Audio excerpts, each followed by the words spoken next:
Under the disastrous Biden administration, this Pentagon waged an unrelenting war on our warriors on many fronts, including when it came to denying them simple medical autonomy and the freedom to express their religious convictions.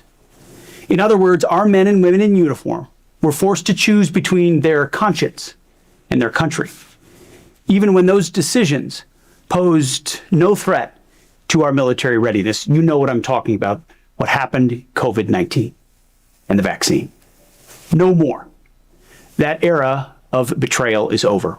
Under President Trump, the War Department continues to take decisive action to once again restore freedom and strength to our joint force.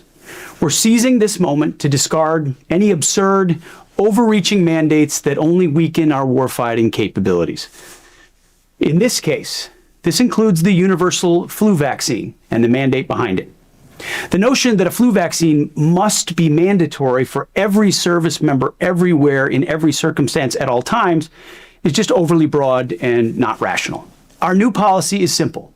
If you, an American warrior entrusted to defend this nation, believe that the flu vaccine is in your best interest, then you are free to take it. You should.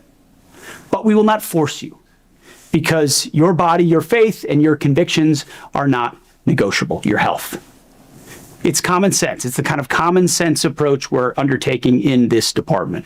Rest assured that under President Trump, the War Department will always honor our brave warriors and do everything we can to restore the American people's trust in their military for generations to come. And that's why I'm proud to sign this new policy.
Okay, we should have everybody here now, and we'll get started in just a second.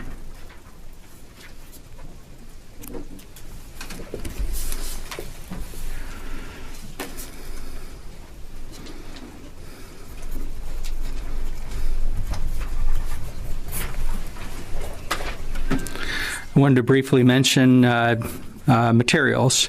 There are currently -1s on the comptroller website. And later today, as they become available, the J-books will be posted on the comptroller website. And then by the end of the day, the slide presentation, which you'll see up here, will also be posted to the comptroller website. And then a transcript of this briefing will be available and posted to war.gov transcripts.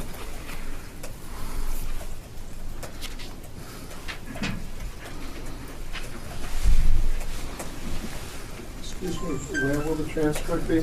The transcript will be on war.gov/trans.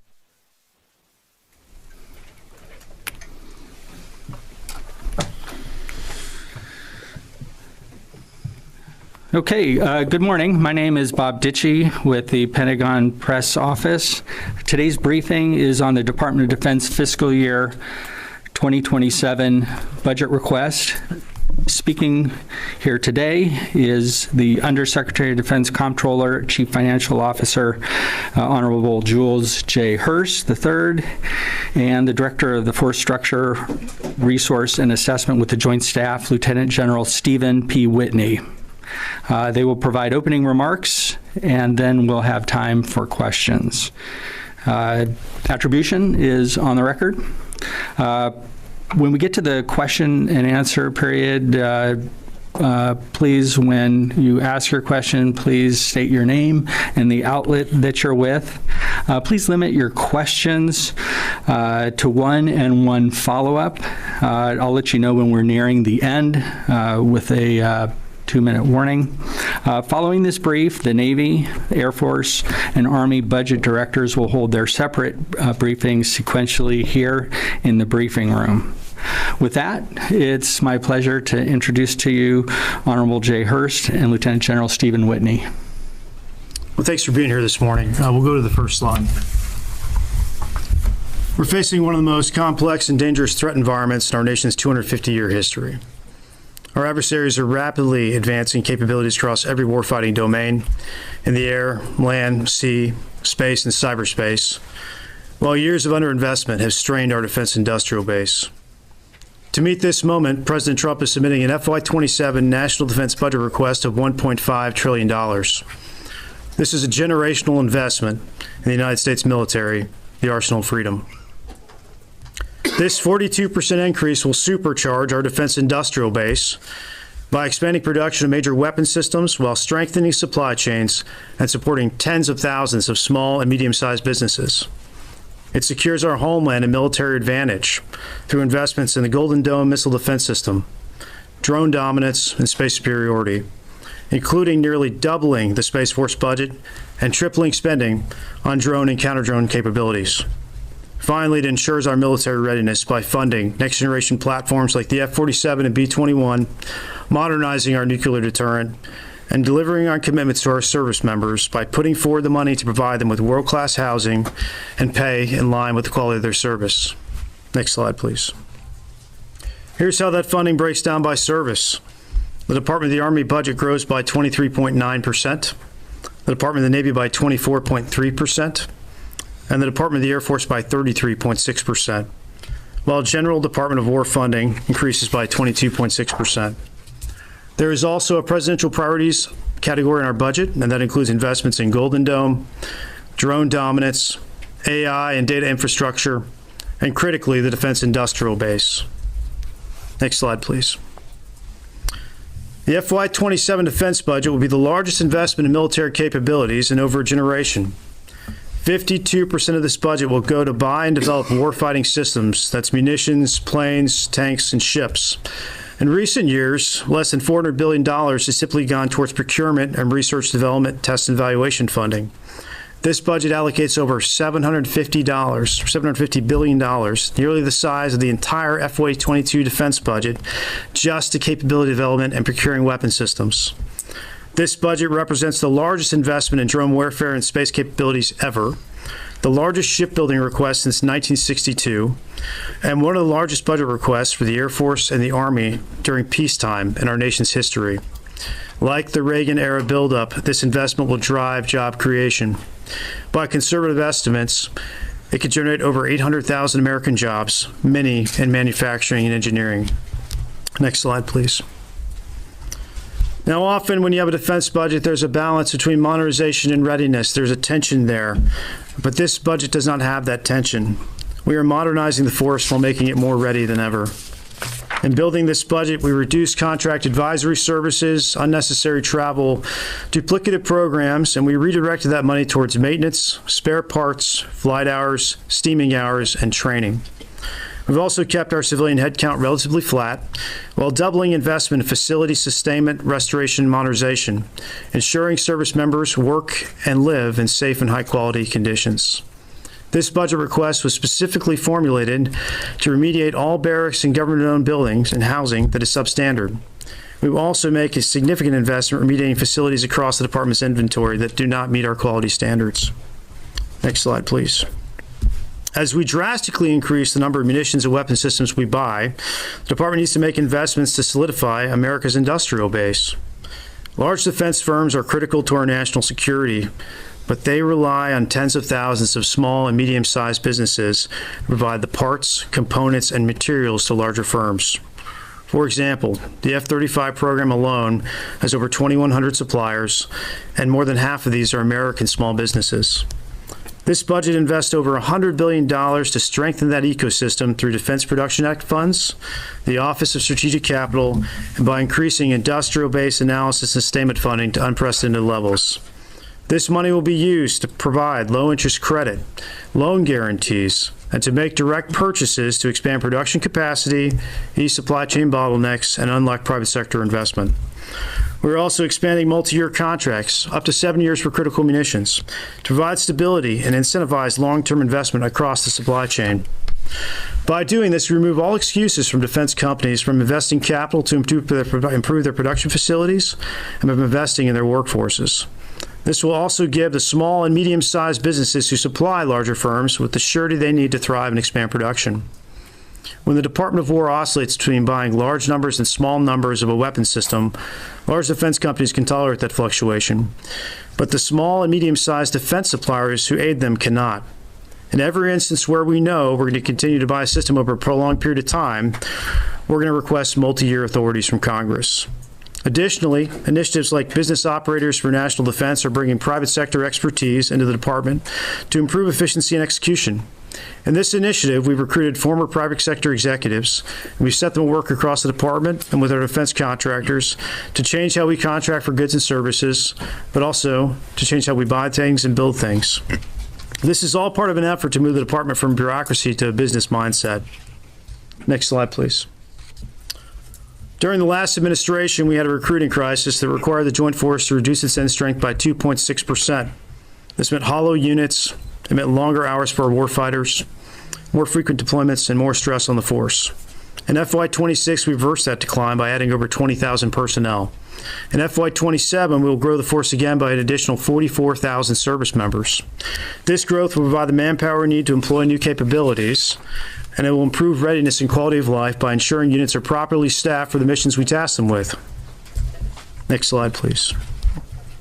Now, following President Trump's inauguration, the Department of War and Department of Homeland Security quickly moved to secure our southern border. Monthly encounters along the border dropped from nearly 100,000 in December to fewer than 10,000 by the end of January. The FY27 budget allocates $2.3 billion to sustain operational control of the southern border and to defend our homeland. Illegal immigration is effectively ended along the U.S. border with Mexico, and this budget supports that new status quo. Next slide, please. We will also defend the homeland by continuing to build America's Golden Dome and next-generation missile shield. In FY26, we began building Golden Dome by focusing on creating the infrastructure to build situational awareness and sense threats. In FY27, we will expand that sensing network and invest in next-generation interceptors. This investment in the security of America and Americans is an absolute game changer, and it's peace through strength in action. Next slide. As we defend the homeland from advanced missile threats, we're also investing in the revolution in autonomous systems. Drone warfare is rapidly reshaping the modern battlefield, and this budget is the largest investment in drone warfare and counter-drone technology in U.S. history. We're requesting $53.6 billion for autonomy, drone platforms, and contested logistics, along with $21 billion for munitions, counter-drone technologies, and advanced systems like the Collaborative Combat Aircraft, the MQ-25. Manned-unmanned teaming is the future of combat, and this budget makes it a reality. I'd like to introduce my colleague from the Joint Staff, General Whitney, who will take you through the rest of the briefing, starting with space and cyber capabilities. Great, next slide. Thank you, Mr. Hurst. I'd like to continue the discussion with several additional capability areas where the FY27 President's budget requests investments and their impact on the joint force. As mentioned, I'll start with two focal points for strategic competition in the 21st century technological dominance, space and cyber. This budget requests over $75 billion to ensure American space superiority. This includes 31 space launches, $13 billion to develop and field missile warning and tracking capabilities, 2 GPS satellites and their supporting infrastructure, $5.9 billion for satellite communication systems, $7.7 billion for airborne moving target indication capabilities, and a $3.1 billion investment in our next-generation space data network. In the cyber domain, the FY27 budget requests over $20 billion for capabilities to defend federal systems, critical infrastructures, and supply chains across all domains, denying adversary freedom of maneuver in and through cyberspace while forging a cyber force capable of delivering greater lethality. This budget request is committed to securing America's vital national security and economic interests in, from, and to space, while prioritizing cyber capabilities as a crucial component of national defense. Next slide, please. Turning to the nuclear enterprise, America's nuclear capabilities are the bedrock upon which all other elements of our defense strategy rest. Our current nuclear enterprise remains safe, secure, credible, and ready. This budget request continues a generational modernization effort across all 3 legs of the triad to ensure the continued effectiveness of our nuclear deterrent. This includes, as shown on the slide, $16.2 billion for the Columbia-class submarine program, which includes funding 1 new hull in its entirety, completing the incremental funding for the hull started in FY26, and providing advanced procurement funds for 8 additional hulls, along with investments in the B-21 bomber, the Sentinel ICBM program, and the Long Range Standoff Weapon, or LRSO. In addition to these investments in our nuclear deterrence weapons and platforms, the request also includes $20.2 billion of investments in nuclear command, control, and communications, or NC3 architecture, ensuring timely strategic missile warning reporting and strengthening presidential decision-making and command of our nuclear forces. Next slide, please. In the maritime domain, this budget requests a consistent, strong demand signal to industry to expand production. It includes over $65 billion for 18 battle force ships and 16 support ships as part of the Golden Fleet Initiative and our continued commitment to maritime dominance. It also requests $427 million for 3 medium unmanned surface vehicles, along with the testing and development of their associated payload systems. It also includes an $8.7 billion investment in the maritime industrial base and shipyard infrastructure. These investments span 7 Tier 1 private shipyards, 4 public shipyards, multiple Tier 2 private shipyards, and includes funds to study a 5th public shipyard. The maritime industrial base investments can be broken down further through a different perspective shown on the right of the slide, in areas of the submarine industrial base, or SSIB, the shipyard infrastructure optimization program, or SIOP, the broader shipbuilding industrial base, or SIB, and the nuclear enterprise. Altogether, this budget request demonstrates a strong, sustained investment in our shipbuilding industry, allowing the Navy to build, maintain, and modernize a dominant, ready fleet. Next slide, please. Shifting to land power, the department is committed to the modernization of our ground forces to ensure our ability to dominate against our evolving threats. This request includes approximately $65 billion split between the elements of the Army and the Marine Corps to procure new assets, focusing on missiles, armored vehicles, and helicopters. Honorable Hurst mentioned the investment in munitions earlier in the presentation. One piece of this investment is $31.8 billion for critical land-based missiles with an increased procurement in FY26 of the Patriot, the Terminal High Altitude Area Defense, or THAAD program, precision strike missiles, and mid-range capability weapons. Those increases from FY26 to this request are displayed on the right of the slide. On armored vehicles, the budget request $3.2 billion in funds to modernize armored brigade combat teams with the procurement of armored multi-purpose vehicles, or AMPVs, the development of the XM30 infantry combat vehicle, and lethality and survivability upgrades of the Abrams tanks. The budget also requests $2.2 billion in funding for advanced next-generation tilt rotorcraft in the MV-75, also known as the Cheyenne II, specifically seeking efforts in prototyping, testing, and production planning. These target investments allow for modernization across both the Army and the Marine Corps. Next slide. Switching to air power, a request of $102 billion is included for aircraft procurement and research and development, representing a 26% increase over last year. It also maximizes readiness and aircraft availability by increasing sustainment and spares fundings across most platforms, producing the capabilities our warfighters need to fight and win. Some key highlights include, as shown on the slide, ramping up the procurement of the F-35 fighter aircraft to 85 for the United States, expanding the F-15EX fighter production to 24, continuing the development of sixth-generation fighter systems like the F-47 and the F/A-XX, and increasing the procurement rate of the KC-46 across the FIDEP, while also providing critical funding for modification, spares, and reliability improvements to increase the aircraft's availability. This request in expanded capacity should serve to maximize readiness, bolstering our ability to achieve air superiority in a conflict. Next slide. Shifting from capability development to ensuring we have a ready force. Honorable Hurst mentioned this budget makes a focused, deliberate investment to ensure our joint force can respond to any strategic challenge. Up nearly 20% from FY26, this budget request includes over $190 billion for core readiness and enablers. These investments cover a broad variety of joint force activities. A few examples are aviation training and flying hours, large-scale force exercises, steaming hours, equipment and maintenance readiness, including spare parts. These investments will stand at the foundation of a credible, capable, and rapid integrated response, consequently deferring our adversaries while sustaining effective operations over time. This deliberate, focused effort to improve the joint force. Operational effects over time requires robust logistics and continuous adaptation. It's okay, we love you, Tony. Gemini says you're right. Gemini says I'm right. Excellent. I got something right today. That's a great statement. Thanks, Tony.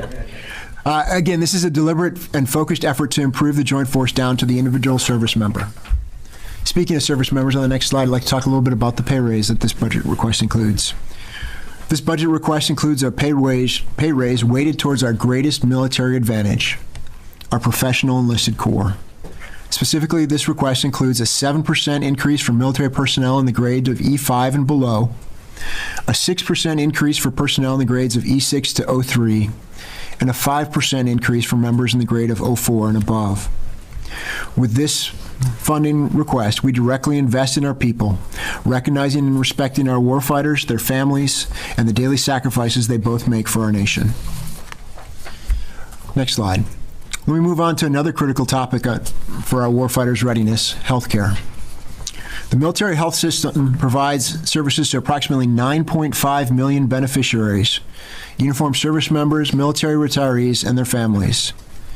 This budget proposes a structural change in how the department holds its healthcare funding, replacing the Defense Health Program with two distinct accounts. The first is Combat, Operational, and Medical Readiness, or COMP.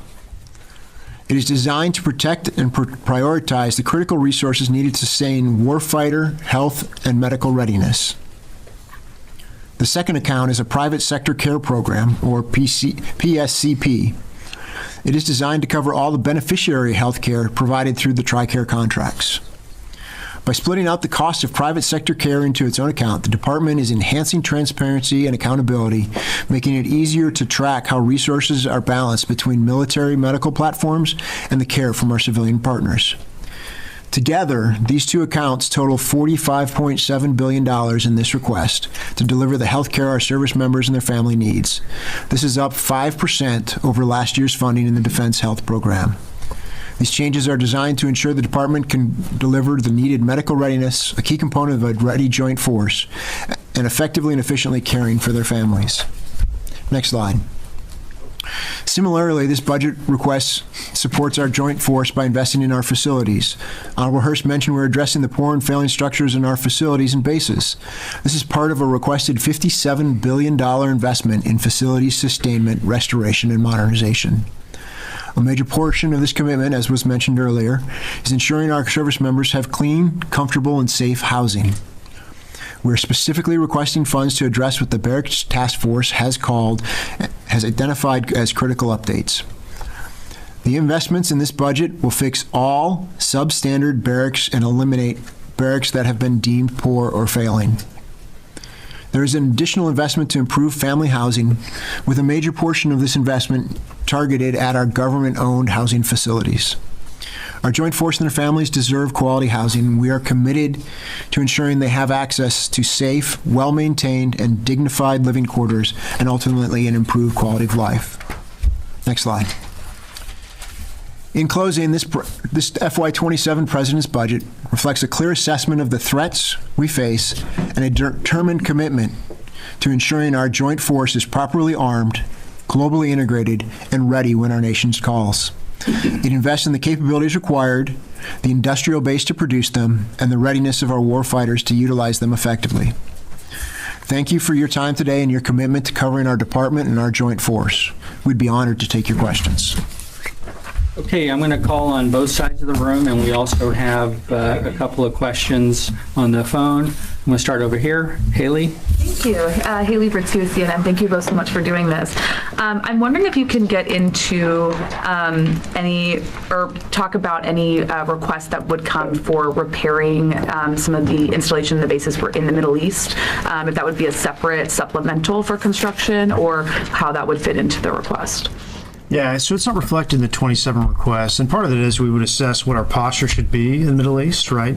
We have to make sure we understand what we want to construct in the future. We might change how we build bases in the Middle East based on this conflict, and so that's not in the FY27 budget. It would be part of a future request.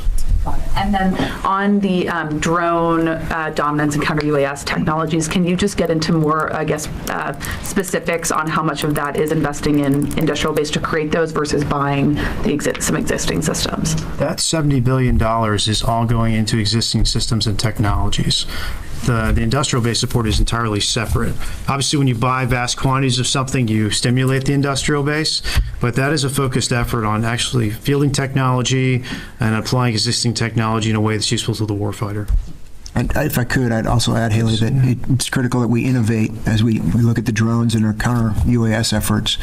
The evolution that we've seen in the battlefield is this evolution in technology is in a time frame of weeks, not the typical years that we see with our defense production. So it's really critical that we work with industry to get that capability fielded. Tony Bertuca. Thank you. Tony Bertuca, Inside Defense. So the budget for discretionary is $1.15 trillion, with another $350 billion requested in mandatory spending. Obviously, that needs the 100% buy-in of Congress, and that's their challenge across the river. But my question is, if you do not get that mandatory spending, is the discretionary amount sufficient to carry out the national defense strategy if Congress can't get to that reconciliation bill? We wouldn't ask for the money if we didn't want it. So we'll go back to the White House and we'll work with Congress to come up with a new strategy if the White House and Congress decide reconciliation is not the right vehicle. And then for General Whitney, obviously everything, it's a historic budget, but there's always a cut line. What kind of unfunded priorities should we expect to come out of the services now since this has been requested? I think This has been a generational investment, as Honorable Hurst has said. I think what you're going to see coming out of the services and out of the combatant commands is a very balanced approach, recognizing this generational investment. Thank you, Graham.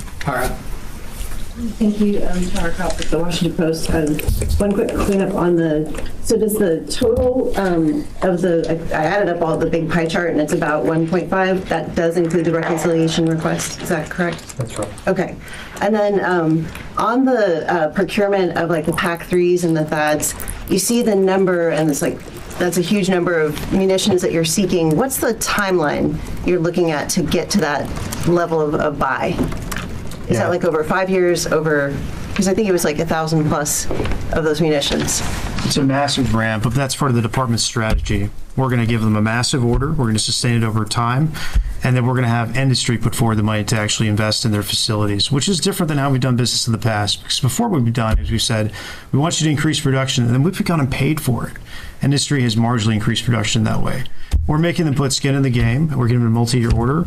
And we expect them to meet the ramp rates that they agree to. And if they don't, there'll be penalties for them. Okay, so it doesn't have a specific timeline yet, but it has you'll be expecting ramp rates. There are agreed upon timelines for each agreement with every single defense contractor who's involved in these multi-year procurements.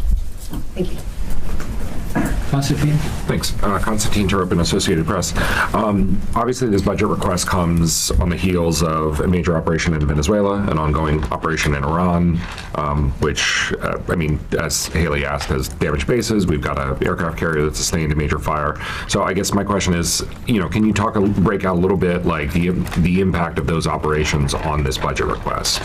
What are we seeing in here that is a direct result of the ongoing conflict in Iran? Well, this budget was formulated, honestly, before we went into conflict with Iran, right? The overlap you'll see is the request for munitions, which is something we always need. We always need to increase our magazine depth. But outside of that, there aren't any operational costs in here from Iran. Thank you. Thank you. Chris Gordon, Air and Space Forces Magazine. I also have a question on the munitions expended against Iran, but I understand it's not reflected in this budget, but how long will it take to replenish these munitions? I mean, as you've highlighted, it takes years to get munitions. So are you already planning ahead for that for next year, and how long do you think it will take to replenish the department's stocks from what's been used? I mean, every time we use something in combat, we're always looking at how to reconstitute and sustain that capability. So the department's obviously having those conversations, and it's reflected not just in this budget request, but in any supplemental we would or may send over to the Hill. Hey, Thomas DeVoe, Defense One. For the nearly $1.5 billion for border-related operational requirements in the national defense areas, can you provide a little bit more clarity on what that is? Is that construction? Is it surveying for expansion? Is it, getting more equipment, trucks down there? Just any clarity you can provide on the breakdown of that. Yeah, thanks for the question. The bulk of that number is actually for operational expenses to sustain people on the border. There may be a little bit of construction there for temporary facilities. Yeah, temporary facilities at most. But very little. So no permanent structures? Okay. Not in this request. And then as a follow-up to a related topic, $75 billion for space superiority. How much of that is counter space capabilities? You mentioned, PNT and such, but is there a breakdown at all on anything more specific? No, sir, we didn't break that down intentionally. David Zia, Real America's Voice. Good morning. Does the munitions request include the recent announcement of tripling the capacity of the production of the PAC-3s? And how many of the PAC-3 and THAAD systems that are in this budget go towards protecting foreign entities, or is that always separate in foreign aid budgets? Thanks for the question. Yeah, it does include that massive ramp in PAC-3 purchases. So for the budget, we don't decide where munitions go, right? That's the decisions made inside the Pentagon in consultation with the White House. So right now we're focused on how many we're going to buy, and those will be decisions about operations to be made later. So if I could, sir, just to clarify a little bit, we don't choose where we're going to employ them ahead of time, right? They are for the U.S. stocks. They are for our capabilities. Right. Foreign purchases are handled through a foreign military sales effort. Hi, Ashley Murphy with Breaking Defense. I want to follow back up on the reconciliation plan.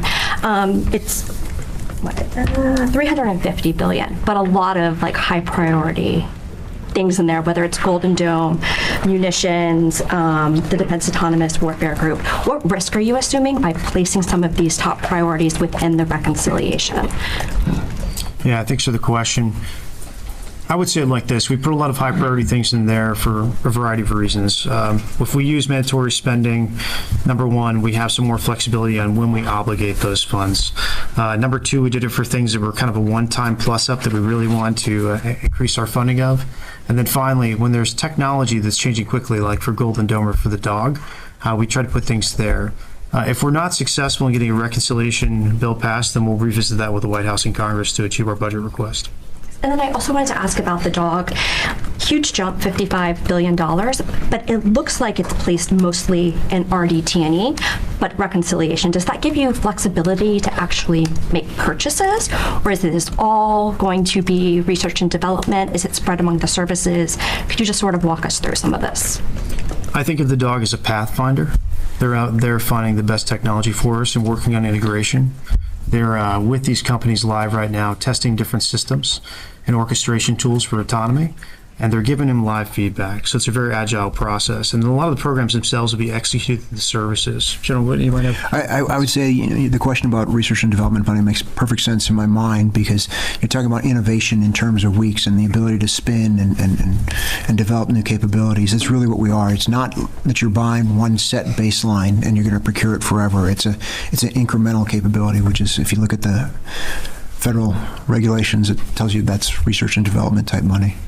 Just, sorry, one clarification. Since it is reconciliation, could you use some of that for procurement, or it's just $55 billion? You can buy items with research and development, but you just typically don't buy a large lot of things of one particular thing.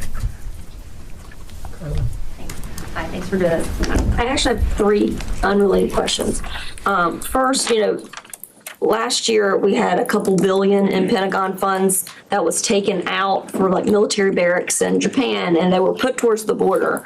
You said all of the issues with the barracks are funded. Are you backstopping that? Is that going to be taken care of completely? So what we did is we have a list of barracks that are in poor and failing condition. We created a building condition index. And I think if you're below 80 on that index, you're considered poor or failing. So we went through and calculated how much money we'd have to invest to remediate every single barracks that's in that condition. And that's what we say we're going to remediate all the barracks that are poor or substandard. So the assumption is that they were all on that list. If they were on the list, then we're going to remediate them. Okay. And then, so the second clarification is, you had mentioned that none of the fixes for any of the damage under this war are included in this. So there's going to be a roughly $200 million additional, or billion, excuse me, a $200 billion supplemental. So in total, the American people can expect 1.7 trillion to DOD. Is that the total ask that's going to be coming down the pipe? 1.5 trillion plus 200 billion. Well, as Director Vaught said in testimony, I think last week, we don't have a final number for a supplemental request, and we don't have a final number for what the damage is to our installations overseas, right? It really depends on how we decide to rebuild those, or if we do. Our partners also might contribute a share to that construction. So we don't have a great estimate for what it would take to reconstitute those facilities. Okay. And then finally, what is the number one priority if you had to? I know that there are several priorities, but where is the greatest need right now where the budget should fix problems? This budget is engineered to try to reconstitute America's defense industrial base and give us capacity. That's the number one priority for me. Although I was going to say I would go the opposite, right? And this is the beauty of this budget, right? By having a budget of this size, we were not forced to make that trade between investment in the capabilities we need and the readiness of our force. And so, to me, the beauty is we can have both in this conversation, and we're really interested in that readiness piece. Okay, we're doing good on time. I do need to take a couple from the phone. Brandy Vincent. Hi, thank you so much for doing this today. Following up on Ash's questions about the dog. So a little bit more on that. It's mostly for drones and drone-related software across all military domains, but it doesn't represent all of the drone investments, these massive drone investments that you guys are making. Can you provide a little bit of clarity on the difference between those two? And then is there anything for counter drone technologies within the DOG funding as well? Hey, so thank you very much for the question, and I'll try and answer both questions at the same time. I know that's a challenge for many folks, so if I don't get this right, just say so. So we talked about in autonomous operations and autonomous offensive capabilities put forward by the DOG of about $54 billion. There's also $20 billion in requests for countering small drones or counter small UASs. We look at that as a capability that's necessary that we've seen in the battlefields. If you look at what's going on in Ukraine and their ability to have drone-on-drone type warfare and the ability to do so at cost and scale, it's really something that we need to figure out how to take advantage of to protect our force. And so we are making that investment in the counter-drone capability as well. Okay, one more from the phone. Jeff Shogel. Thank you. General, when you were talking about the money that's going to barracks and also military bases, I believe I heard you say $57 billion. Is that figure correct, or is it $37 billion? Thank you. Sir, it's a $57 billion in facilities, sustainment, restoration, and modernization, of which it includes the barracks money, the housing money, and other facilities work across the department. Okay. Hi, Brianna Riley with Punchbowl News. Quick follow-up, Mr. Hurst, to something that you said before. You mentioned penalties for contractors that don't meet the ramp-out rates laid out in the multi-year procurement framework agreements. Could you just sort of expound on what those are, what they look like? Then I have an actual budget question after that. I'll give you something very general, if that's okay. So first off, like I said, we're requiring contractors to foot the bill for CapEx, right, which is something we haven't done before. So in order to pay for that CapEx, they have to sell a certain number of munitions to the United States. If they don't meet their production goals, they're not going to do that. So their initial penalty is the CapEx itself if they don't meet production rates. And then there will be provisions in contracts to penalize contractors who don't meet production ramp rates as well. And then budget question. Obviously, munitions are a massive ramp up, as you said, in this budget request, tens of billions of dollars going towards these critical systems. How would a supplemental request be any different, especially when it comes to munitions? There could certainly be overlap in a supplemental request because there is going to be a focus on munitions in this budget or a supplemental. And if that was the case, we had overlapping requests, we could talk to the White House and Congress about how we want to revise them, especially the budget. We got 5 more minutes left.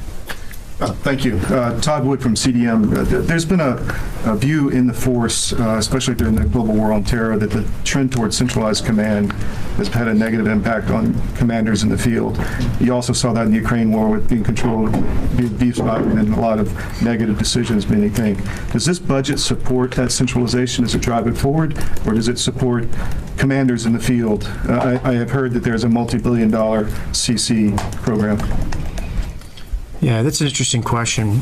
I don't think the issue is commanders having awareness, right? I think that's more of a cultural issue where commanders need to understand when they need to insert themselves in the chain of command and when they need to stay out and let subordinates take the lead because they have better situational awareness. I was going to say that's the age-old question, right? As somebody on the tactical battlefield, you see your tactical space, but the operational commander is obviously going to see multiple tactical pictures at the same time. And so how do you have that conversation between the two? The principle of warfare has always been, centralized direction, decentralized execution. And so I think we continue that with this effort. Supplemental, is there any funds in this budget for the Ukraine conflict that you know of, and also have you scrubbed it for DEI initiatives for this year? There's no DEI money in this budget, that's for sure. As far as Ukraine conflict, one of our big problems as a country, right, is we haven't been able to produce enough to support our allies and partners, whether it's munitions or aircraft or a variety of systems, and the waits for FMS have grown longer and longer. So in a way, this budget is engineered again to produce more, which gives the Commander-in-Chief and Congress more flexibility in how we aid our allies and partners. Thank you. Doing good on time. Hey, Marcus Weisgerber with the Wall Street Journal. As you mentioned, the budget's 1.5, 750 billion is procurement and R&D. Right. Given the reductions in the federal workforce, how confident are you that you'll be able to execute this in a timely manner? So one of the major challenges of this budget is to be able to obligate dollars in a timely manner because it's such a large increase.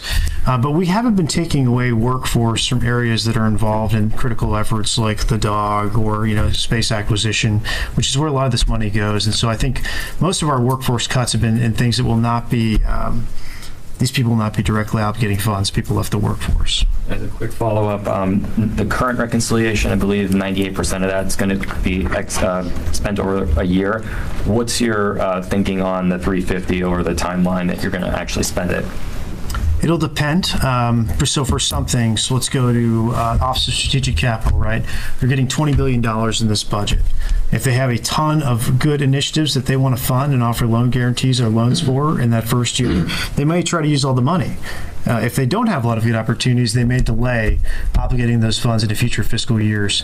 And then that's part of what we were doing when we engineered the reconciliation part of this budget. We were looking at things where we may need that flexibility based on opportunities.